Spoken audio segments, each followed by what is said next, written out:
Hi viewers, welcome to ஆனந்தோலாஸ் lifestyle. இன்றைக்கி வெள்ளிக்கிழமை கோமாதா பூஜை பண்ணுறது வீட்டில் சிறப்பு. அதிகாலையில் நாம் கோமாதா பூஜையும் பிரம்மமுகூர்த்த பூஜையும் செய்கிறது ரொம்ப சிறப்பு. இன்றைக்கி நான் கோமாதா பூஜை செஞ்சுருக்கிறேன். எப்படி செய்யறதுன்னு பார்க்கலாம் வாங்க. கோடி புண்ணியங்கள் தரும் கோமாதா பூஜைங்க. நம்ம எல்லா தெய்வங்களும் வசிக்கக்கூடிய கோமாதா பூஜை. அதில் 33 கோடி தேவர்களும் இருக்கிறாங்க. இந்த பூஜை நம்ம வீட்டில் வாரம் செஞ்சுட்டு வரும் பொழுது நம்மளுக்கு முன்னோர்கள் சாபம் தீரும். நம்ம முன்னோர்கள் செஞ்சு வச்ச பாவமும் அது இல்லாமல் நம்ம அவங்க செஞ்ச புண்ணியமும் நம்மளுக்கு கிடைக்கும். பாவ புண்ணியம் நம்மளுக்கு மாறும். பித்திரு சாபம் நீங்கும், தோசை நீங்கும்.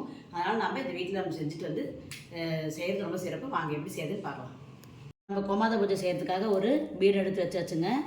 ஒரு மண்ணில் செஞ்ச ஒரு மனை வச்சுக்கணும். மனை வச்சுக்கலாம், இல்லைன்னா ஒரு தாம்பாளம் இருந்தாலும் வச்சுக்கலாம். நான் மனை இருக்கிறதுனால மனை வச்சுக்கிட்டேன். மனை வச்சு அதுக்கு ஒரு கோலம் போட்டுக்குங்க. இப்படி கோலம் போடணும். பத்மமுக கோலம் போட்டுக்கலாம்.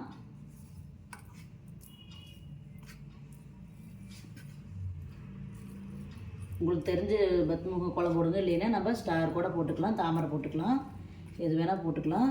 இப்போல்லாம் அச்சு விற்கிது, அது கூட நீங்கள் வாங்கி போட்டுக்கலாம். போட தெரியாதவங்க இப்படி போட்டுட்டு நாம் இது முன்னாடியும் ஒரு கோலம் போட்டுக்கலாம்.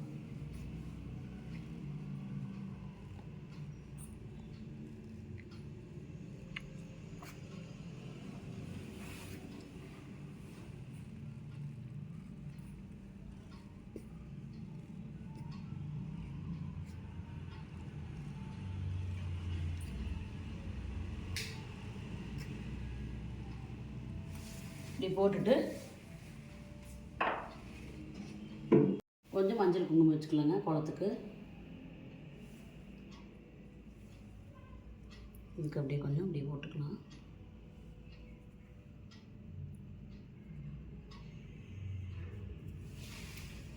போட்டுக்கலாம். அப்புறம் ஒரு தாம்பாளம் இருந்தாலும் சரி தட்டை ஒன்று வச்சுக்கோங்க. வச்சுட்டு அதில் முதல்ல கோமாதாவை நம்ம முத நாளே எல்லாம் மரிப்பித்தலை இருந்தாலும் சரி, அப்புறம் வெளியில் இருந்தாலும் சரி, ஒரு கோமாதா கண்டிப்பாக ஒன்று வீட்டில் இருக்கணுங்க. இப்படி ஒரு கோமாதா வாங்கி அதை நாம் எடுத்து வச்சு பொட்டெல்லாம் வச்சு அலங்காரம் பண்ணிக்கணும். இப்போ பாலபிஷேகம் பண்ணிக்கலாம். இந்த மாதிரி முகம் இப்படி திருமண மாதிரி தாங்க இருக்கணும். முகம் இப்படி நேராக இருக்க மாதிரி வாங்காதீங்க. இந்த மாதிரி முகம் திரும்பி தான் இருக்கணும். பசுமாட்டுக்கு வாலில் கண்டிப்பாக பொட்டு இருக்கணுங்க. இப்போ வந்து நாம் பாலபிஷேகம் பண்ணிக்கலாம். அபிஷேகம் பண்ணுறதுக்கு முன்னால் 2 தீபம் ஏற்றிக்கலாங்க. மண் அகல் விளக்கு வச்சாலும் சரி, உங்கள்கிட்ட என்ன தீபம் இருந்தாலும் சரி, குத்து விளக்கு வச்சாலும் சரி, எந்த தீபம் வேணால் 2 தீபம் ஏற்றிக்குங்க. அவ்வளோதான். எண்ணெய் ஊற்றி நம்ம 1 திரி 2 திரியாக, அதாவது 2 திரி தான் போடணும். 2 திரி போட்டு நம்ம ஏற்றிக்கலாம். ஏககாரத்தி வச்சு நம்ம தீபம் ஏற்றிக்கலாம், போட்டுக்கலாம். தீபம் ஜோதி பரபரம சொரூபிணியே நமக, தீபம் ஜோதி பரபரம சொரூபிணியே நமக அப்படின்னு சொல்லிட்டு தீபம் ஏற்றிக்கணும். இப்போ நம்ம அபிஷேகம் பண்ணிக்கலாம்.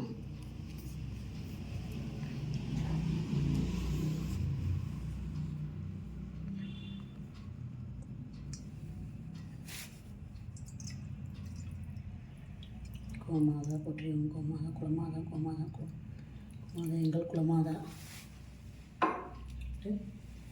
பால் அபிஷேகம் பண்ணிக்கலாங்க. 5 அபிஷேகம் கூட பண்ணலாம். நான் இன்றைக்கி பால் மட்டும் ஊற்றிக்கிறேன். நீங்கள் அபிஷேகம் பண்ண முடிஞ்சாலும் சரி, பண்ண முடியலனாலும் நம்ம நீர்னால ஒரு அபிஷேகம் பண்ணி கூட இது பண்ணிக்கலாம், அலங்காரம் பண்ணிக்கலாம்.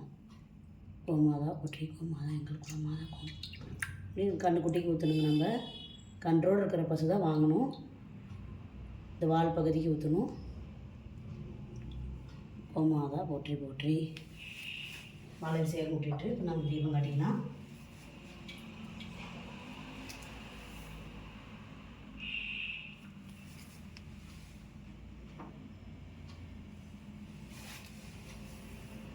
கோமாதா எங்கள் தாயை போற்றி கோமாதா தாயை போற்றி போற்றி தீபம் தர்ஷயாமி. இப்போ நம்ம அலங்காரம் பண்ணிக்கலாங்க.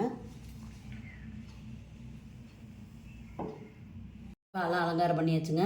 பூவெல்லாம் போட்டு நம்ம என்ன பூ உங்களுக்கு கிடைக்குதோ அது வாங்கி நம்ம போட்டுக்கலாம். வாசமெல்லாம் மலராக இருந்தால் ரொம்ப சிறப்பு. அப்புறம் நம்ம ஒரு வெத்தலை பாக்கெல்லாம் கண்டிப்பாக வைக்கணுங்க. 2 பழனாவது இப்படி வச்சு பூஜைக்கு எப்பவுமே வெத்தலை பாக்கு பழம் இருந்தால் ரொம்ப சிறப்பு.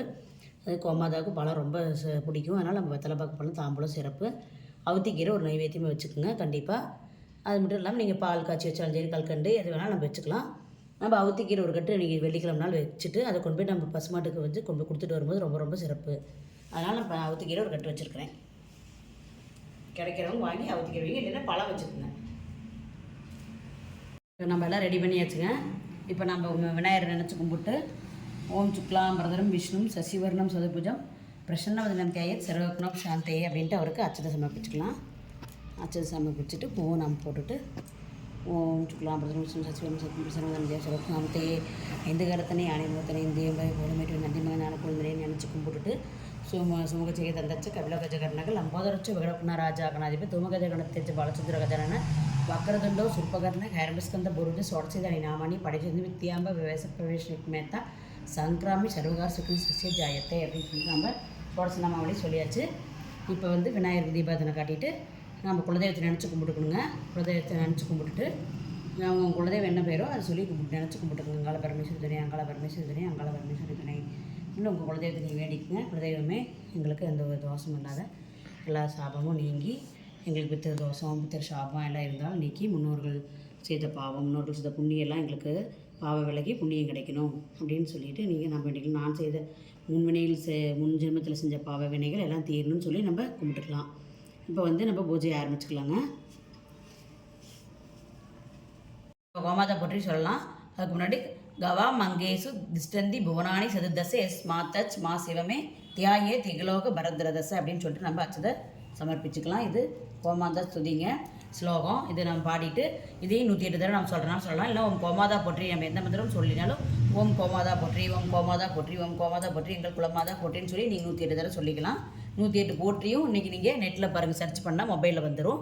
இதை நான் பாடிக்கிறப்ப ஓம் காமதேனுவே போற்றி, ஓம் திருமகள் வடிவே போற்றி, ஓம் தேவருலக பசுவே போற்றி, ஓம் பால் சுரப்பவளே போற்றி, ஓம் பயம் போக்குபவளே போற்றி, ஓம் அமிர்த வாணியே போற்றி, ஓம் உயிர் காப்பவளே போற்றி, ஓம் உத்தமியே போற்றி, ஓம் காளையன் மனைவியே போற்றி, ஓம் மாய உருவினலே போற்றி, ஓம் மகாசக்தி வடிவினலே போற்றி, ஓம் அழகின் பிறப்பிடமே போற்றி, ஓம் தெய்வங்களை உடற்கொண்டோய் போற்றி, ஓம் முக்கண்ணியே போற்றி. நாம் இப்படி எல்லா போற்றியும் சொல்லணுங்க. அது வால் பகுதிக்கு நம்ம அர்ச்சனை பண்ணணும். வால் பகுதியில் மகாலட்சுமி வாசம் செய்கிறாங்க. அப்படி வழிபடும்போது நம்மளுக்கு செல்வம் பொழிக்கும். அதனால் நம்ம வால் பகுதியை கண்டிப்பாக தொட்டு வணங்கி நம்ம அர்ச்சனையும் பண்ணிக்கணும். ஓம் பாலூட்டும் தாய் உருவே போற்றி, ஓம் பாவங்கள் போக்குவாய் போற்றி, ஓம் சாபங்கள் விரட்டுவாய் போற்றி, ஓம் ஐம்பொருள் ஈவாய் போற்றி, ஓம் அரங்காத்தோர்க்கு அறமே போற்றி, ஓம் விடந்தீர் விந்தையனே போற்றி, ஓம் வளமந்தார்க்கு வரமருள்வாய் போற்றி, ஓம் கிரகலட்சுமி வடிவினாலே போற்றி, ஓம் கோமாதா தாயே போற்றி போற்றி. இப்படி நம்ம இப்போ 108 போற்றி சம்பூர்ணம் அப்படின்னு சொல்லிட்டு நம்ம 108 போற்றி சொல்லியாச்சுங்க. இப்படி நம்ம கும்பிட்டு வரும்பொழுது நம்மளுடைய முன்னோர் சாபம் எல்லாமே தீரும். நம்மளுக்கு முன்னோர்கள் செய்த புண்ணியமும் கிடைக்கும். அவங்க செஞ்சு வச்ச புண்ணியங்கள் நம்மளுக்கு கிடைக்காம ஏதாவது தடை இருந்தால் கூட நம்மளுக்கு கிடைக்கும். நாம் போன சென்ம பாவ புண்ணியங்களும் நம்மளுக்கு பாவம் விலகி புண்ணியங்கள் கிடைக்கும். நம்மளுக்கு வந்து 33 கோடி தேவர்கள் வாசம் செய்கிறாங்க, நவகிரகங்கள் வாசம் செய்கிறாங்க. நவகிரக தோஷமெல்லாம் நீங்கும், பித்ரு தோஷம் நீங்கும். அதனால் நம்ம இதை வந்து வாரம் வழிபடணும். உங்களால் வாரம் வழிபட முடியலினாலும் நம்ம மாதம் ஒரு வெள்ளிக்கிழமையாவது ஒரு அமாவாசை பௌர்ணமியாவது கண்டிப்பாக நம்ம இந்த மாதிரி வீட்டில் வழிபடுறது ரொம்ப ரொம்ப சிறப்பு. வெளிநாட்டில் இருக்கிறவங்க இந்த மாதிரி எங்கள் வீட்டு பக்கத்தில் பசு தொழுவும் இல்லைன்னு இப்போ நான் வந்து படைச்சிட்டு கொண்டு போய் பக்கத்தில் எங்களுக்கு தொழுவு இருக்குது, நான் கொடுத்துடுவேன். நீங்கள் அதே மாதிரியே பக்கத்தில் தொழுவும் இல்லை அப்படின்னாலும் இந்த பழம் அந்த அகத்திக்கீரையெல்லாம் கொண்டு போய் ஆற்றுல ஒரு நீர்நிலைகள்னாலும் விட்டுட்டு வந்துடுங்க. கண்டிப்பாக பக்கத்தில் ஏதோ ஒரு ஜீவராசி அதை சாப்பிட்ரும். நீங்கள் அதனால் இந்த மாதிரி இல்லைன்னு நினைக்காதீங்க. நம்ம வெளியில் இப்படி இல்லைன்னு சொல்லி நம்ம பசுமாட்டையே நம்ம தொழுவத்தில் இருக்கிறவங்ககிட்ட போய் கேட்டு அவங்க அந்த பசுமாட்டை குளிப்பாட்டி நம்ம கையால் பொட்டு வச்சு அலங்காரம் பண்ணி பூஜை பண்ணால் நம்மளுக்கு இன்னும் சிறப்பு. அது மாதிரி கிடைக்கிற பாக்கி இருக்கிறவங்க செய்யுங்க. இல்லைன்னா வீட்டிலனா கண்டிப்பாக ஒரு கோமாத செலவை வச்சு இப்படி நம்ம மாதம் ஒருக்கா வீட்டில் வழிபட்டு வரும் பொழுது தான் நம்ம வீட்டில் செல்வ செழிப்பு பெருகும். நம்மளுக்கு மகாலட்சுமி வாசம் புரிவாங்க. எல்லா தெய்வங்களும் வசிக்கக்கூடிய அந்த கோமாதா காமதேனுவை நம்ம எல்லார் வீட்லேயும் வச்சு வணங்கிட்டு வரலாங்க. நன்மையே நடக்கும், மிக மிக நன்மையே நடக்கும். செல்வம் செழிப்பை தரும், நம்மளுக்கு நிறைந்த தனங்கள் கிடைக்கும், நம்மளுக்கு சகல சம்பத்து உருவாகும், சகல சௌபாக்கியங்களோடு வாழலாம். அதனால் இப்போ நான் பூஜையை நிறைவு பண்ணிக்கிறேங்க. தீபம் தூபம் காட்டுகிறேன். நம்ம தூபம் காட்டுறேன். தூபம் பிராபயாமி ஊற்றி காட்டுகிறேன். அம்மா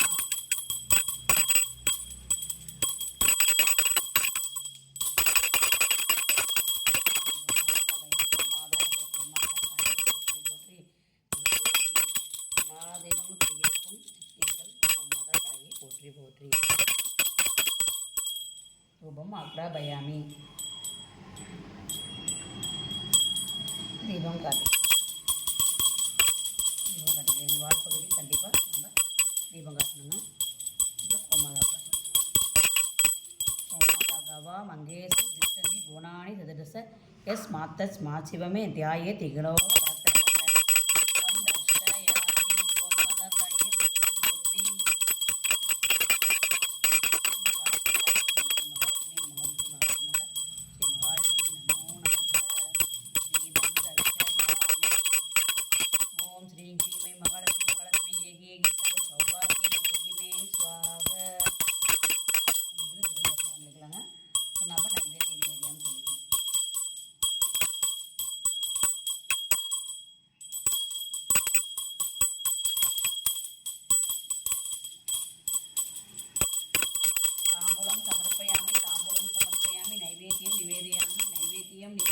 नैवेद्यं निवेदयामि